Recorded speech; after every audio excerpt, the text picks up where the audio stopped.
Welcome to another episode of Pod for Good, a podcast where we learn from those doing good in Tulsa, Oklahoma, and the world, why they care, what we can do, and most importantly, what you, the listener, can do.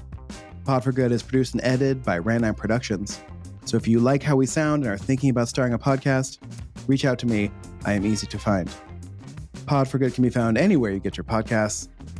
So if you enjoy what we do here, or just like Chris and I in normal times and normal places and not on podcasts, please like our Facebook page and subscribe to our podcast on Apple Podcasts or wherever you get them. That would be very useful. Also, you know, we wouldn't be mad if you left a review. Yeah. Just not a 3-star with no comments. I, as always, am your chief philanthropod, and again, we didn't think about this ahead of time. Class clown for justice, Boston Dynamics robot, Jesse Ulrich. And I'm your vice admiral philanthropod and class clown for justice. Take that, Iran, Chris Miller. And our guest today is Emily Harden, executive director of Techlahoma. We talked to Emily about what exactly a tech job is, how accessibility is the future of tech, and we reference Big Block of Cheese Day. West Wing still rules. Enjoy.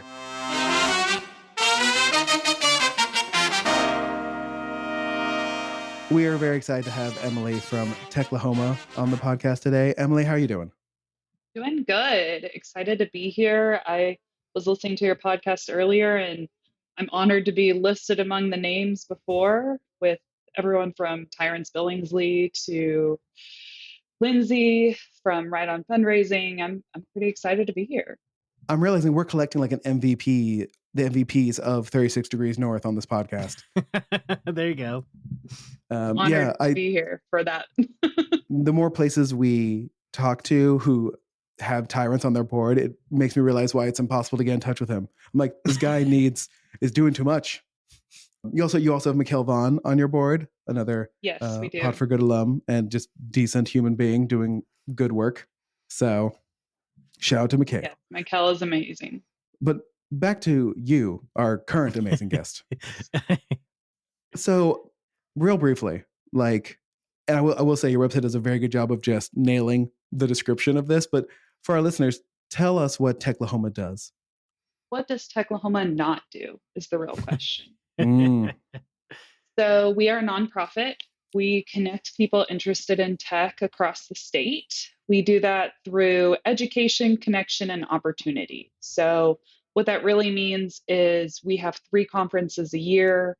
We have 20 plus user groups that meet monthly to talk about things from like OKC Sharp, which is one of our user groups, to Tulsa Web Devs, to Tulsa Game Devs.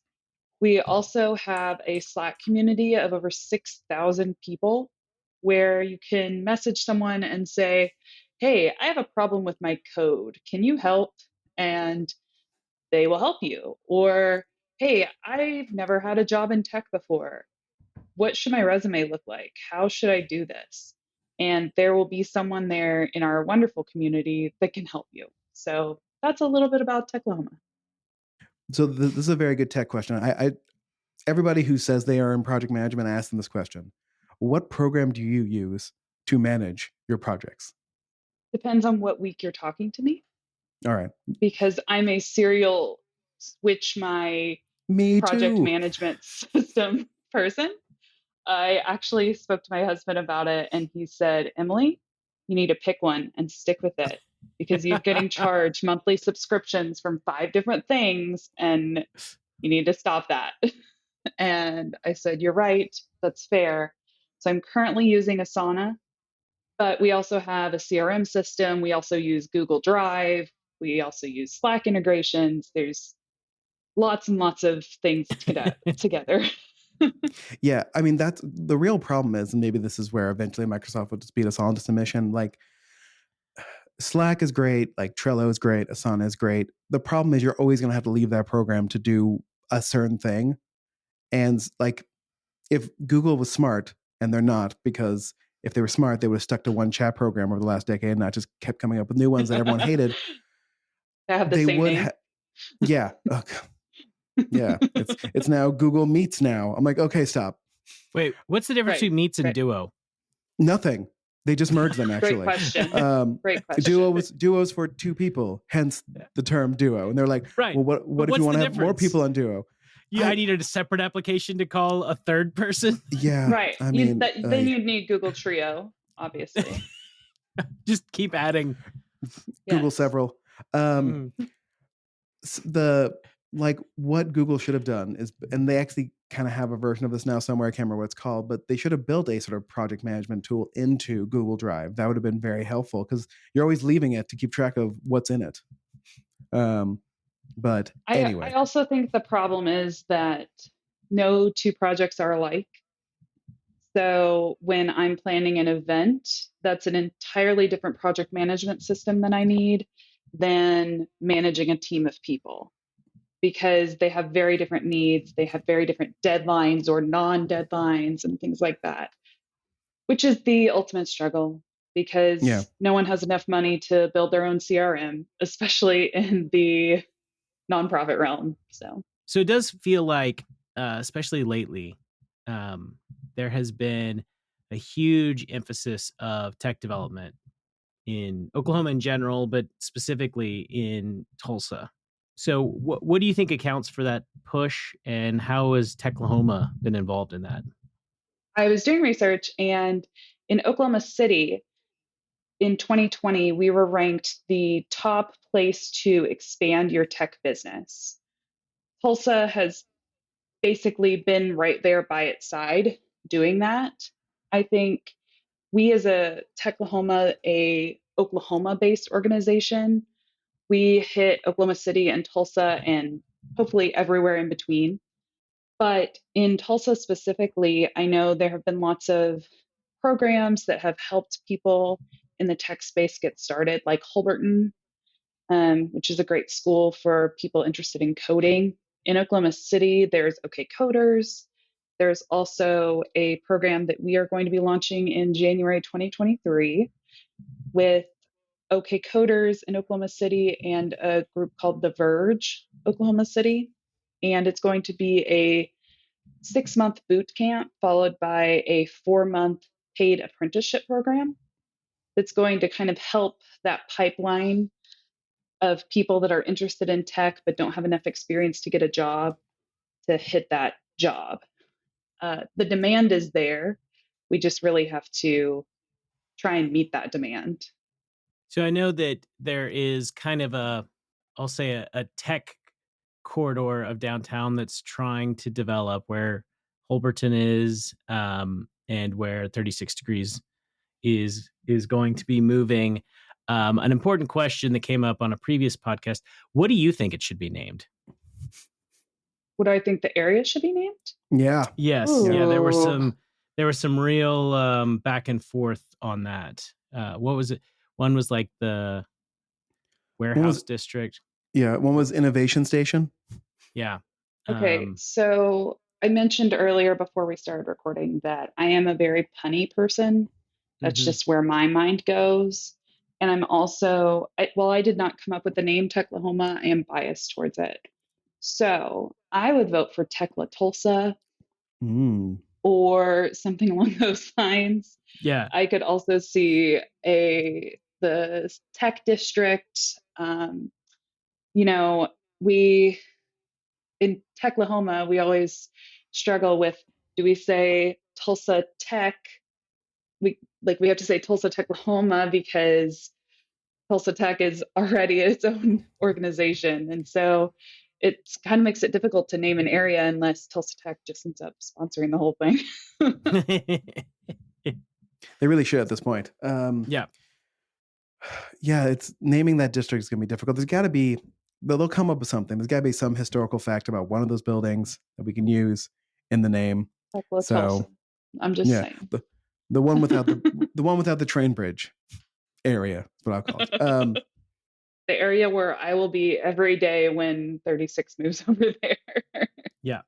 So, speaking of the move of 36 Degrees North, so do you get to be involved at all with or get much scoop on what they're planning and the build out? Not gonna say I don't eavesdrop because I'm pretty close to the 36 staff, but We haven't directly been involved. We have indicated some interest that we'd like to talk about potentially having a Techlahoma space there. Techlahoma does have a formal partnership with 36 Degrees North. So we have been having meetings here at very minimum every 2 weeks, just meeting and kind of working with the people in 36 and encouraging them to look into their tech side of things and encouraging our Techlahoma people to look into working out of 36.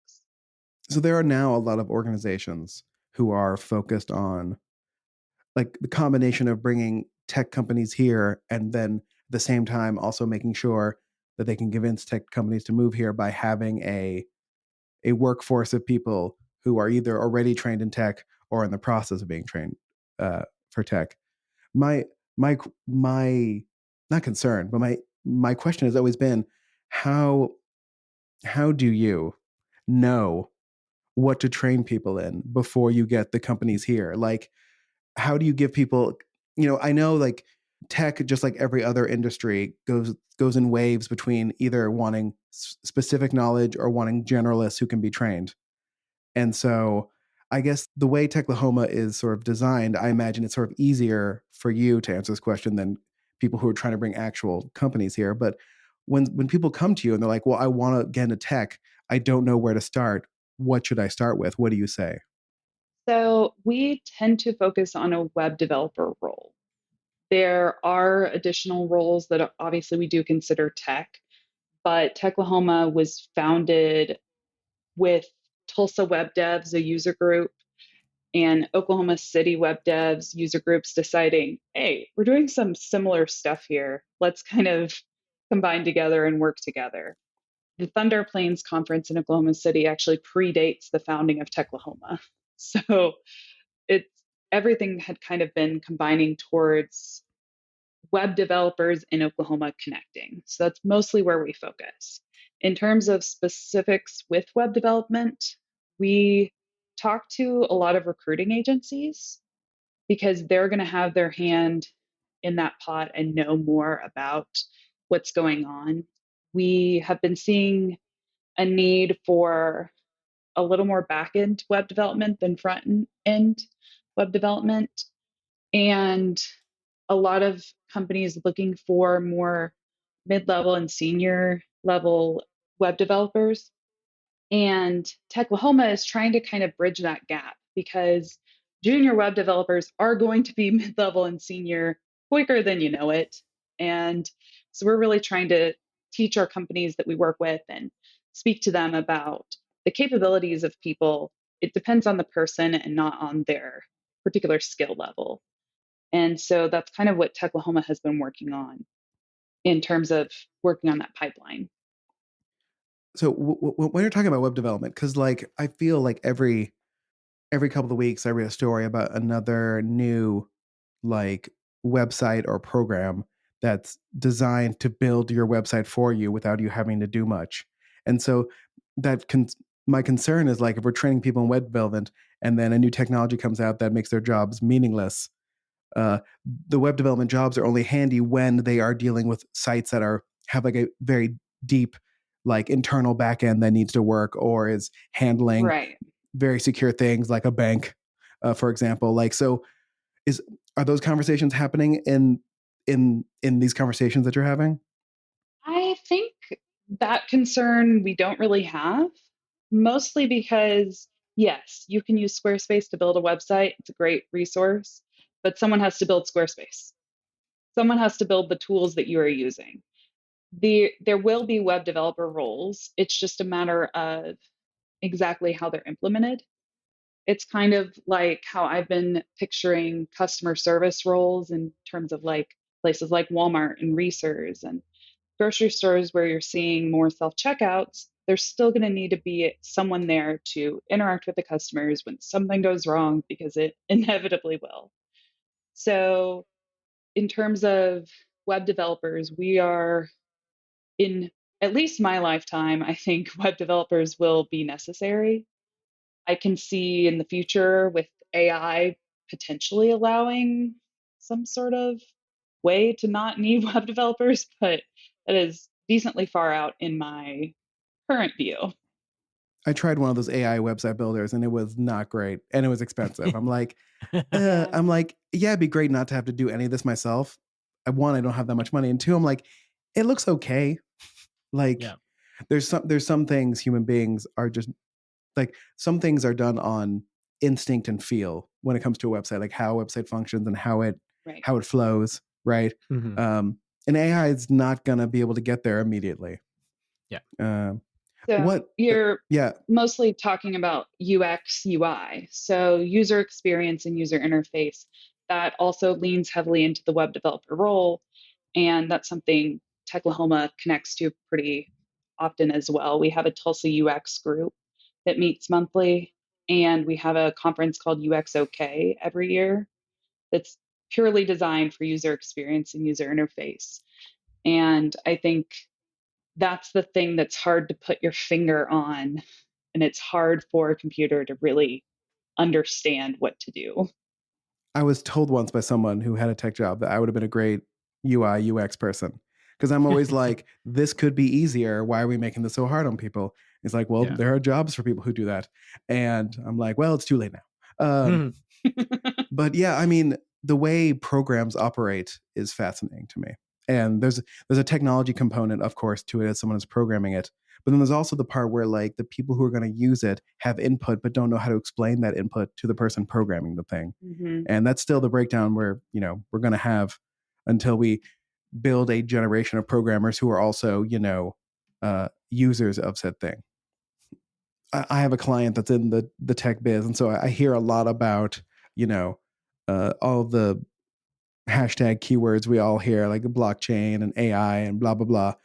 And I'm like, I'm wondering what sometimes a new technology sort of comes out of nowhere and like takes over our life for a little while as we learn about it and as it gets disseminated into all the different things. What do you see coming next? Because I feel like there's a lot of energy on AI, there's a lot of energy on, weird crypto banking things, but I feel like the next thing's going to be almost like smaller in a way. Wow. That is a great question. I think We need a great pretty, question drop for this yeah. podcast. Yeah. You need a sound effect. Like, Yeah, da-da-da-da. great That was a great question. question. Yeah.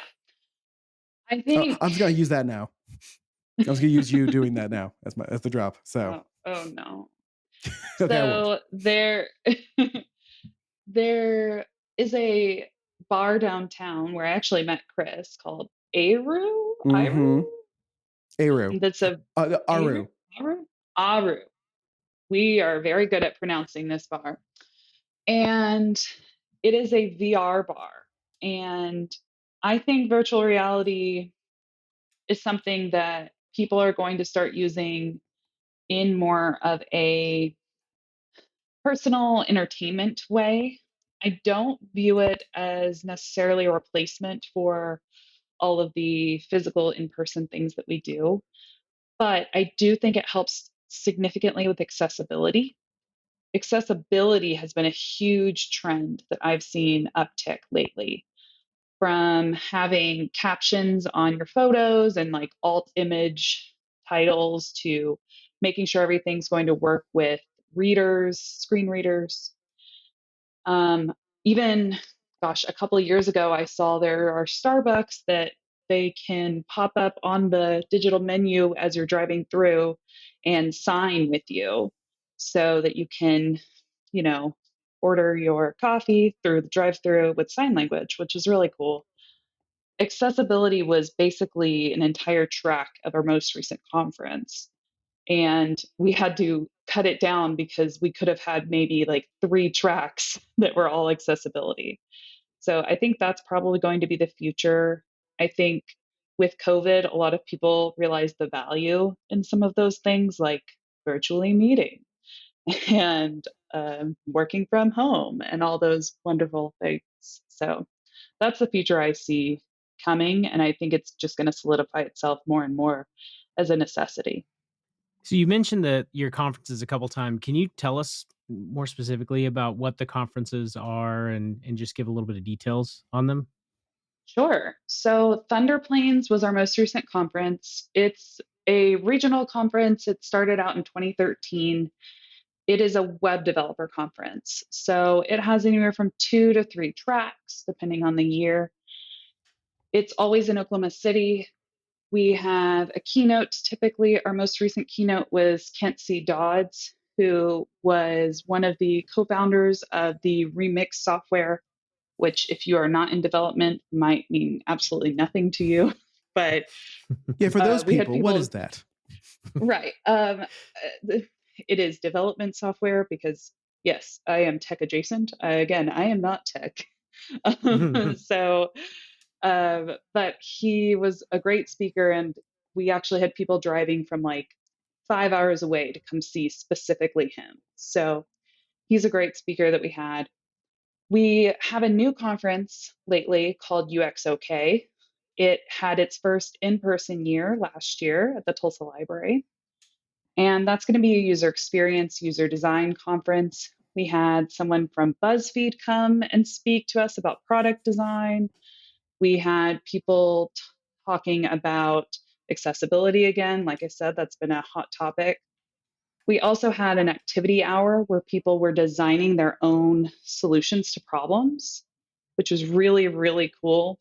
And I kept all of the designs because they were so amazing. So I have them all saved. And I feel like in some future Techlahoma office space, we'll display them all.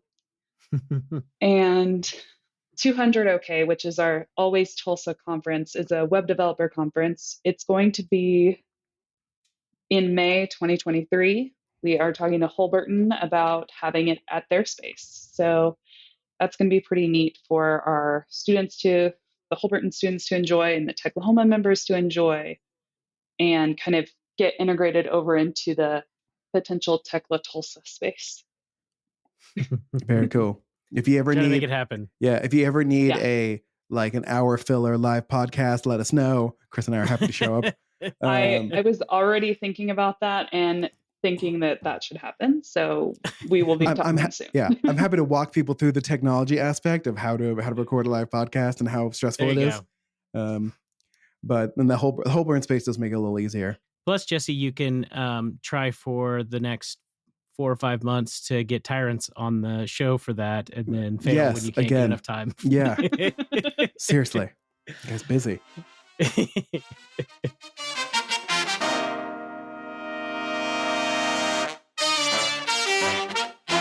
If you're like me, you might hear estate planning and go, "Ugh, gross." You might think to yourself, "I'm not sure why I'd bother with that. Estate planning is only for the uber rich." Tallgrass begs to differ. Tallgrass founding attorneys Laurel and Riley think everyone should have an estate plan.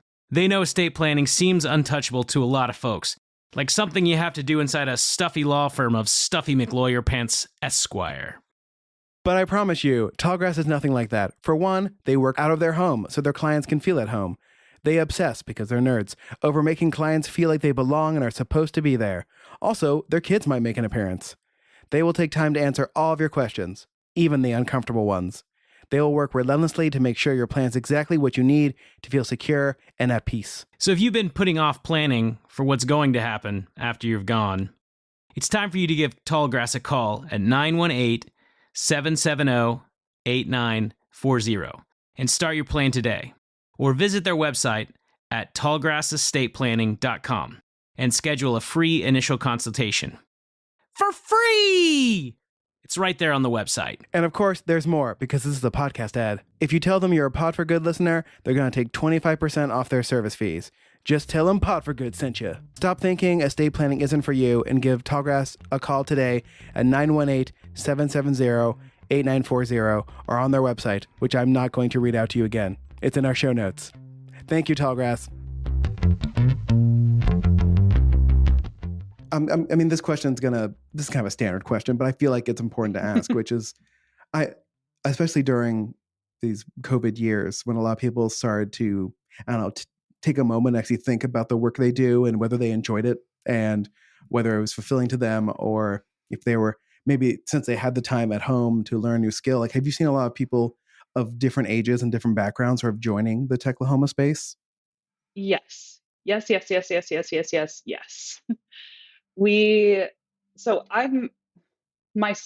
I'm included in that. I actually used to be in apartment management. And then I had some medical things happen and basically didn't want to work in an office anymore.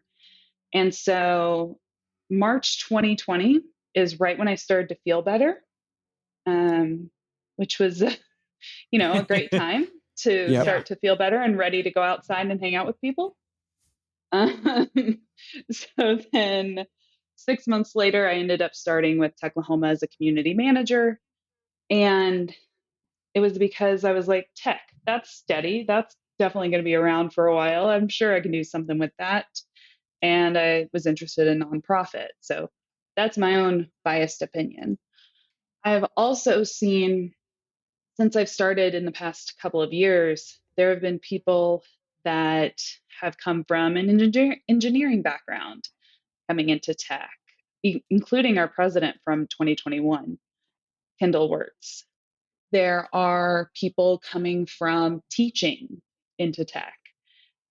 That is fairly common.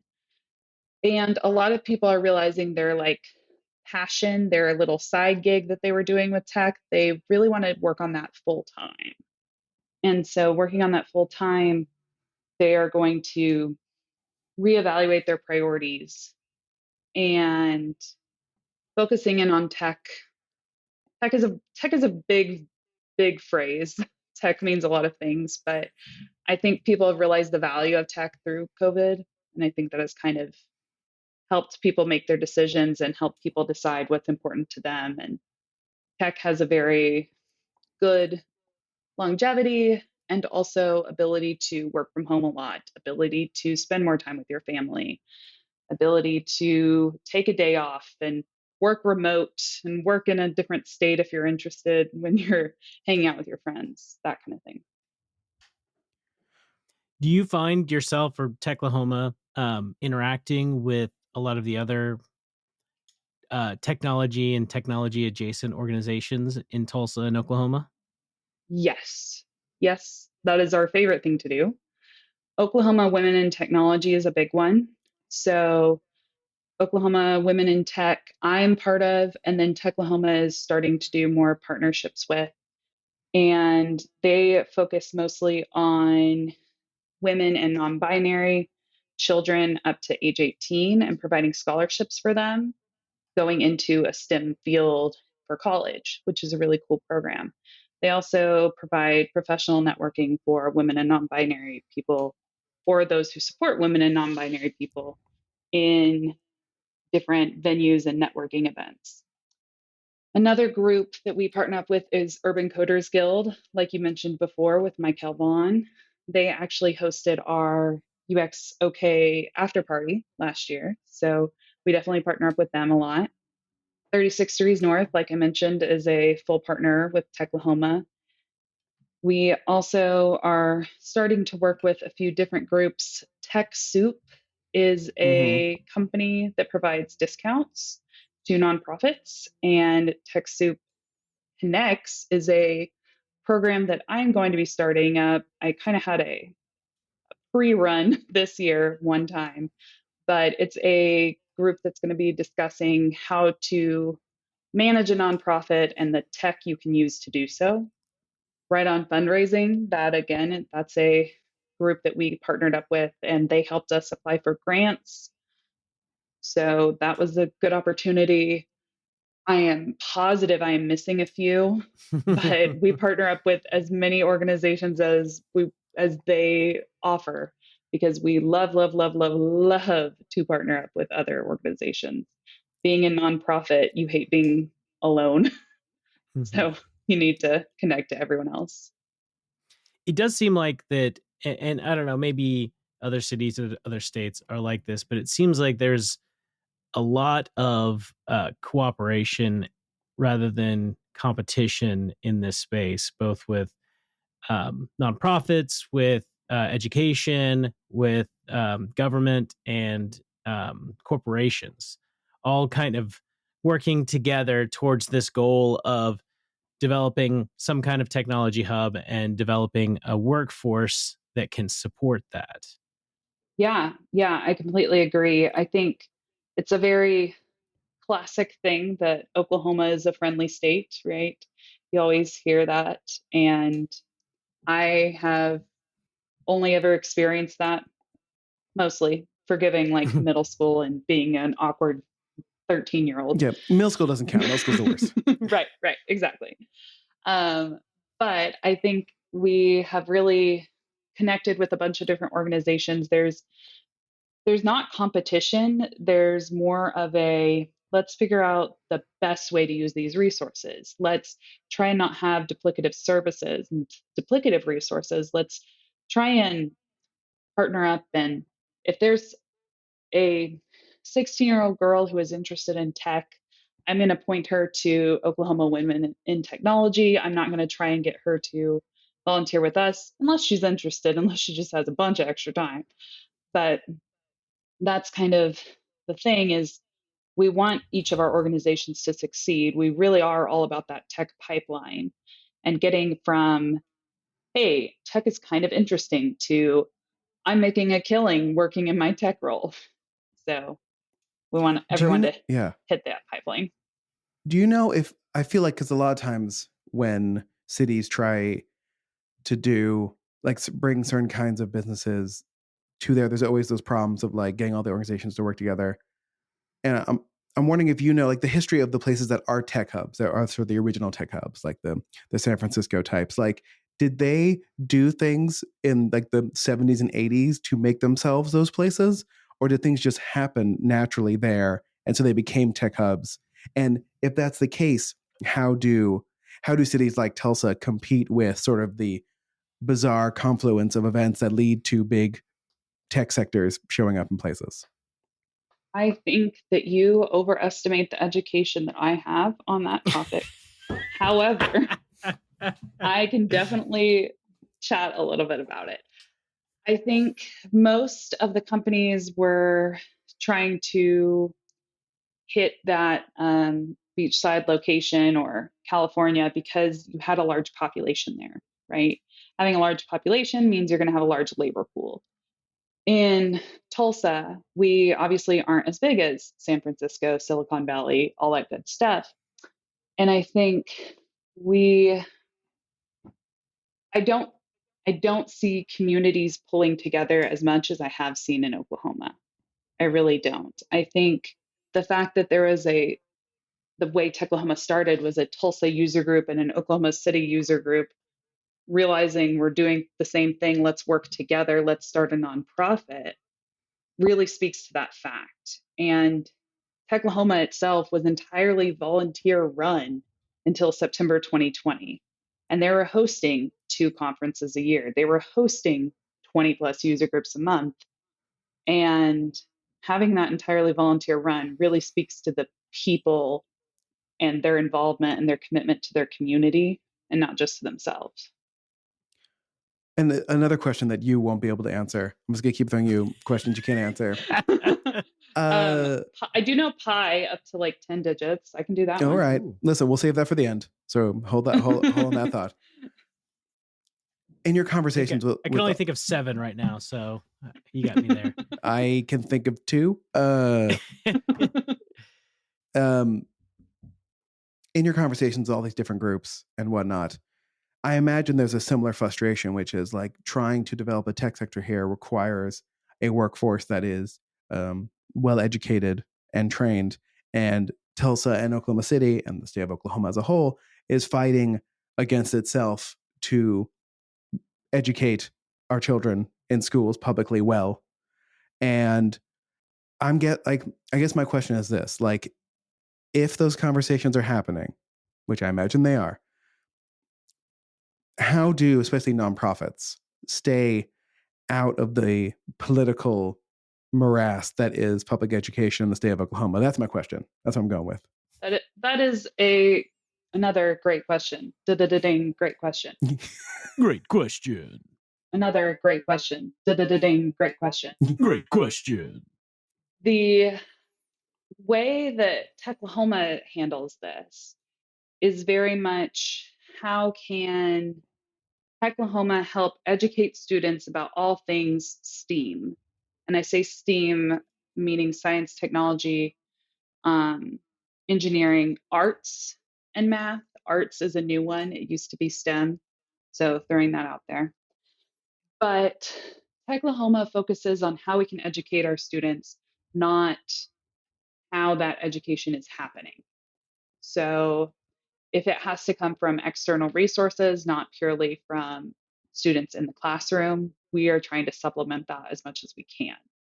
I say that while Techlahoma is mostly focused on an 18 plus crowd.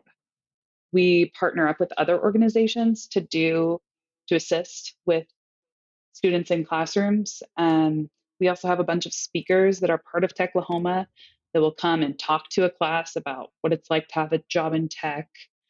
I was talking to a teacher today that wants to have some speakers in Oklahoma City talk about what it's like to be in tech. Oklahoma Women in Technology and Urban Coders Guild are the two organizations that I always steer people to if they're students in tech. But it's mostly a how can we get the students educated and less of the way that education happens via funding or political choices. So I guess we should have asked this question first, but I think it's actually better to ask it now, which is how would you define what a tech job is now? We're all using technology now, right? We're all Zooming. Sorry, Skype. You lost that one.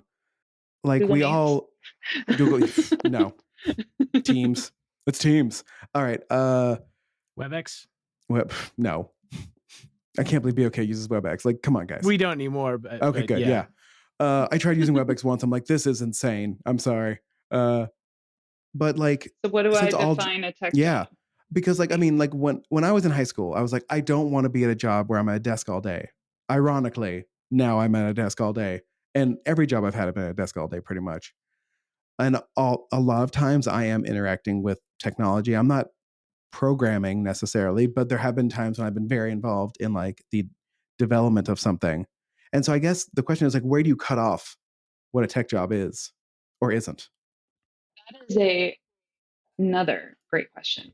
Great question. I think that basically I have a personal opinion, and then there's the consensus of the Techlahoma population, which I can kind of speak to as well. So the Techlahoma population, in essence, would basically say if you are doing any sort of web development, if your product is entirely virtual, then you are probably in tech, right? If you are creating a website, if you're creating a design, if you are a project manager that's entirely dealing with virtual items, virtual to-do lists, you're probably in tech. I actually gave a speech today in my Toastmasters group about how I personally think every company is a tech company. Because if you treat every company like a tech company, you're really going to get the best use of technology in your organization. Because every company is going to touch a piece of tech. Even the doctor's office, when you go there and the doctor is uploading all of your information to MyChart or whatever service you're using, or you're sitting in the waiting room and there's a TV playing and it's playing the local news. That job is tech, right? There is tech literally everywhere. If you use an iPad that has a Square app on it, you are using tech to accept your money. And that's why I personally think every company is a tech company. I think that within Techlahoma, there would probably be some discourse about that because there definitely is techier companies and tech adjacent companies. But I think there's a definite lean towards most organizations, most people actually having more of a tech role than they think they do. Well, and also tech companies hire non-tech jobs, right? Like HR managers at a tech company or project managers at a tech company, right? Or executive directors of tech nonprofits. For instance. Well, yeah. Well, here's the thing, like that's good because like not everyone has skills to do everything, right? And so you are mostly a project manager and like networker and whatnot. Not attributes that would normally be described to someone who is good at programming. Not that that's true, Right. but that would be the stereotype, Mhm. even though it's kind of Yes. true. I speak on behalf of my husband that yes, it's true. He's Yeah. significantly shyer than I am. I literally had a job where I was the go-between between web developers and the people using the site. And that was mostly a cultural language barrier because they were an Israeli company, but also like it's so they wouldn't get yelled at by these Israeli programmers who yelled at me a lot out of love, but that's how they operated. But I mean, that was a tech job, right? Like I learned a lot about WordPress, which is what their system was built off of. I don't know how to do the back end, I guess, the programming behind WordPress, but I know how to do a WordPress, right? So, Well, I'll tell you, when I was looking on what to do, when I was trying to figure out what to do with my life before I had this job with Techlahoma, I started out on Free Code Camp and I learned how to do HTML and CSS. And I was like, okay, maybe I can do this. And then I started in on JavaScript and I said, absolutely not. This is not for me. Yeah. But all my friends and my husband are all in tech. And so I knew I could connect to people that are in that area. Mm-hmm. It drives me nuts that there's JavaScript and then Java as a separate thing. I'm like, that's dumb. Just pick another name. I'm proud of you for knowing those are different things because yeah. when I first started, I may have said some things that were incorrect and referred to Java and JavaScript as the same. And people are like, no. I'm like, all right, so like, I mean, like it's a big controversy. It's a controversy of Java's own making. So blame Java for that. Java, I think, listen, I might be wrong. Internet, get in the comments. I think JavaScript came first. And if so, why would you call yourself something that's one word of a thing that already exists? I'm not going to associate myself with that comment because I don't know the answer. Okay. Yeah. And you don't want to listen. It results in a fight in the Slack channel. That audience. If I'm wrong, this is a chance for our 30 listeners to send us a message and tell me I'm wrong. Why don't you just start a GIF discussion while you're at it? Jesse? Yeah. Oh, we actually have a pin that I pass out at most of our conferences now that say it's pronounced GIF. And then it's up to the person to decide how they want to do it. That's great. Told you I have mostly visual puns, and so that's the best I can describe it. That debate cracks me up. But no, I think most large companies. I worked for one of the largest employers, in Oklahoma, and I think if you talk to most of the executives there, they would agree with you that they're now more of a tech company, even though they've been a bank for 100 years. And I think part of that is that most companies are realizing that their most valuable resource is data. And that's part of tech. That's data allows them to serve their customers better. It allows them to find more customers. It allows them to find fraudulent activity. I mean, data is incredibly valuable. And the faster companies are realizing that that's their most valuable resource and putting more resources into that, it's going to lean the majority of corporations into becoming more of a tech companies that just happen to specialize in, finance or manufacturing or whatever. I completely agree. My husband works at One Gas along with like half of my friends, and they are all in IT. I have never actually met anyone who has anything to do with the actual pipeline of anything. It is only people that are working on the contracts, are working on making sure we have all the papers saved, making sure everyone knows where the pipelines are that were created in 1920 and taking those documents and putting them into 2022 standard and that kind of thing. And those kind of services are essential, but they're not what you would think of when you think of Oklahoma Natural Gas or One Gas. Mm-hmm. I would like technology to be involved in the handling of natural gas personally. So agree. Yeah. Let's not wing that, please. No. It's like, yeah, it's fine. It'll be fine. If it was good enough for Pappy, it's good enough for you. I love arguing with old people about technology. Is it 411? 411 dig?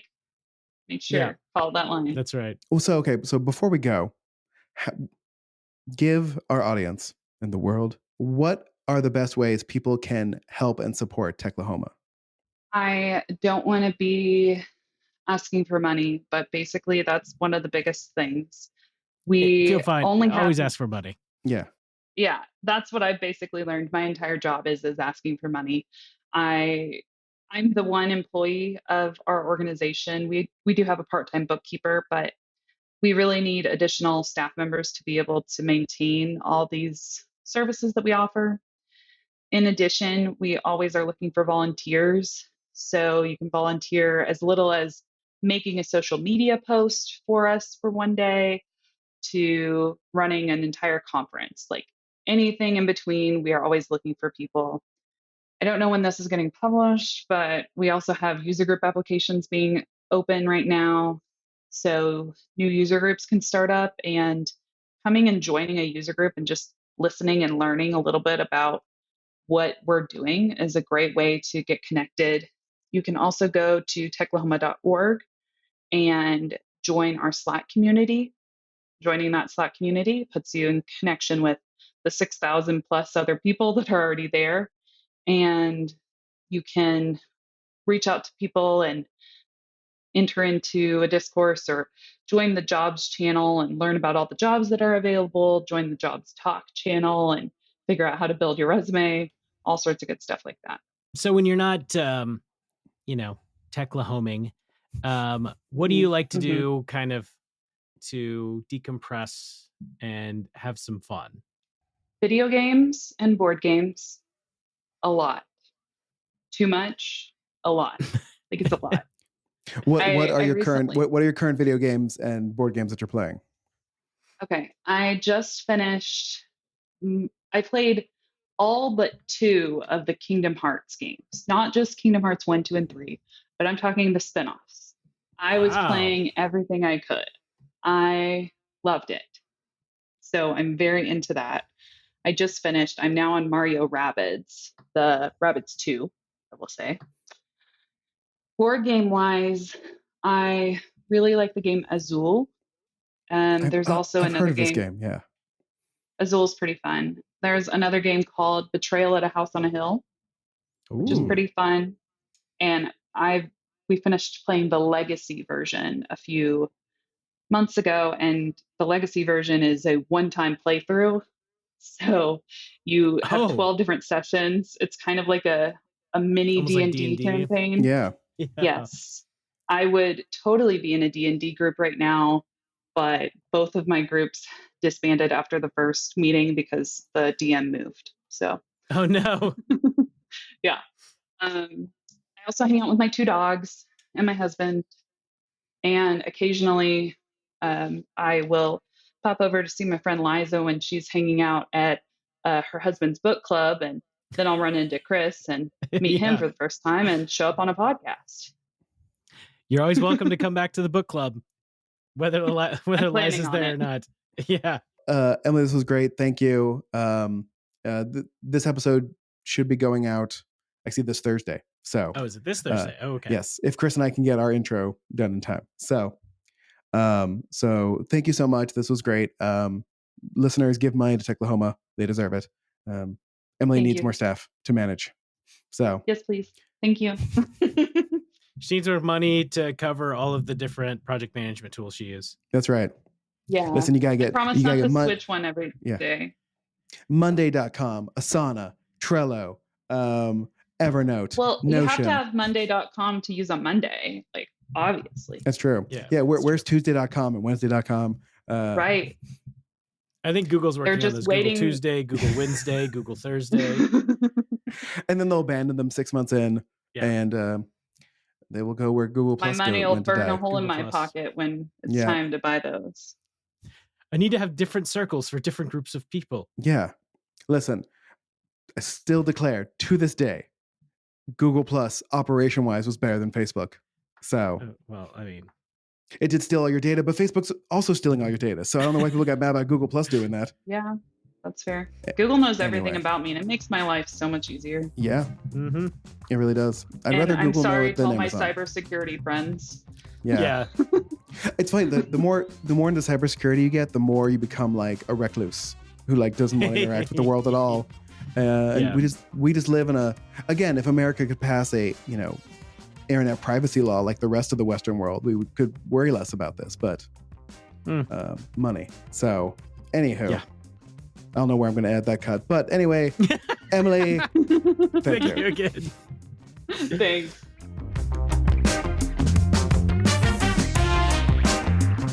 Thank you all for listening to our episode with Emily.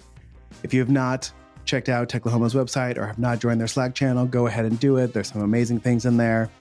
And always remember, we are all users of technology. We can all make it better. Pod for good. Please make sure to like and subscribe to this podcast, please. I'm begging you at this point. No one listens to these outros anyway, but if you are somehow listening to this still, and for some reason, just downloading them randomly, stop it. Subscribe. And please leave a review, unless you're going to leave us a 3-star, no comment review. In that case, you can go back to Broken Arrow, where you probably came from. As always, Telsa, get it done. Broken Arrow, get your shit together. And stay safe out there in the 70-degree December weather.